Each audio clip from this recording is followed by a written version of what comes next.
Long ago, when the earth was still young and the heavens had just found their rulers, the seeds of rebellion were sown. The Olympian gods, led by the thunderous Zeus, had claimed their thrones after overthrowing the Titans. Order had been established, or so they thought. But beneath the surface, the earth itself simmered with discontent. Gaia, the primordial Earth Mother, watched as the Olympians wielded their newfound power with arrogance, often neglecting the forces that had shaped the world before them. She had endured the betrayal of Uranus and Cronus, the rise of Zeus, and the domination of her children, the Titans. Now, she had had enough. To Gaia, the Olympians represented a new tyranny, no better than the ones before. Her anger boiled over when the blood of Uranus, spilled by Cronus in an act of ancient rebellion, seeped into the earth. From that blood, Gaia created a new race, the giants.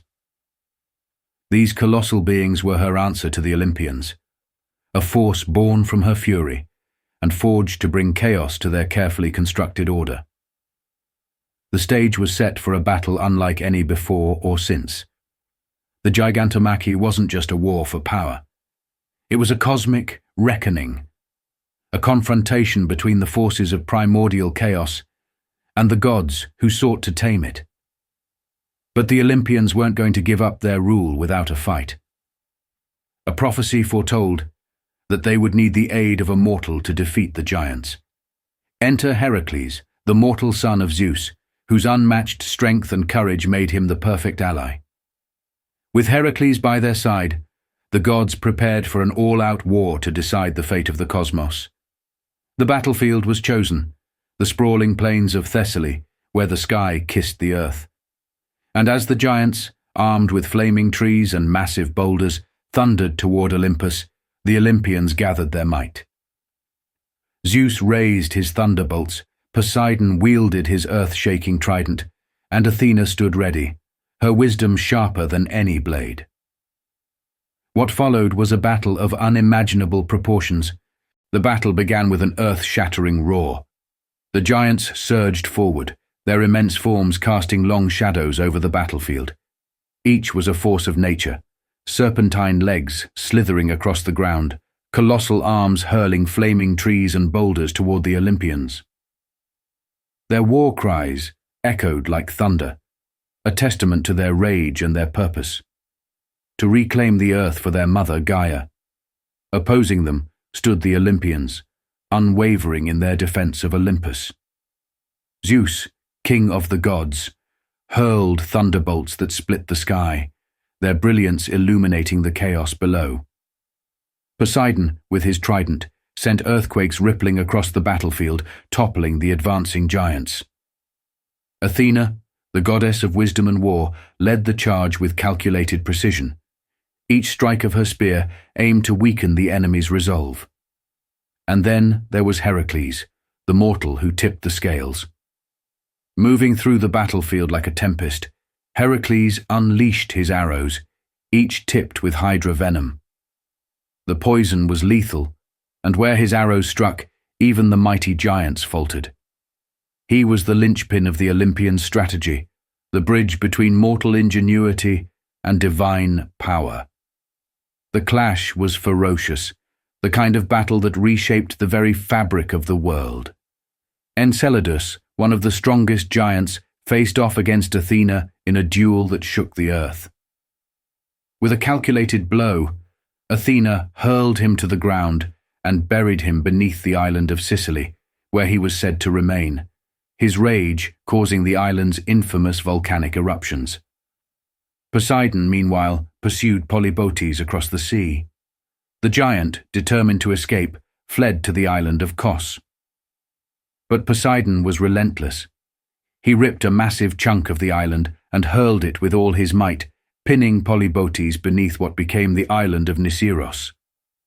The battle raged on, each god and giant locked in a struggle for supremacy. Apollo's golden arrows rained down from the heavens, striking their marks with deadly precision.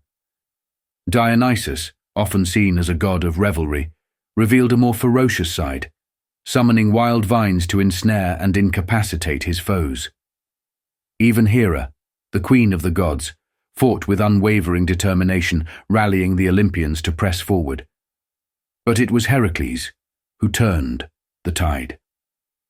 His mortal strength, combined with the divine power of the gods, was too much for the giants to withstand. One by one, they fell, their immense forms crashing to the earth like felled mountains. By the end of the battle, the plains of Thessaly were unrecognizable, scarred by the fury of the conflict. The giants lay defeated, their rebellion crushed.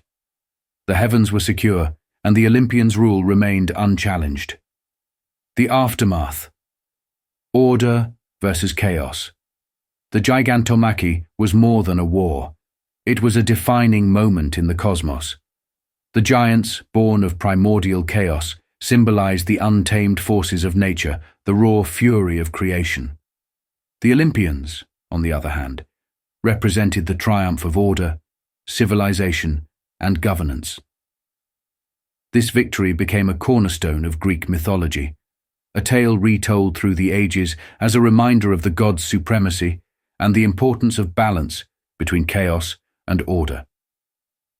The scars of the battle remained visible in the land, the volcanic eruptions of Sicily, the rugged island of Nisyros, and in the stars, where the gods' deeds were immortalized in constellations. The story of the Gigantomachy endures as a testament to the resilience of the Olympians, the heroism of Heracles, and the cosmic struggle between the forces that shape the universe. It's not just a tale of gods and monsters. It's a myth about the eternal fight for balance, for unity, and for the survival of order in a world born of chaos. So next time the earth trembles or the sky lights up with a thunderstorm, remember, it might just be the echoes of that epic battle, a reminder of the day the gods secured their place in the cosmos forever.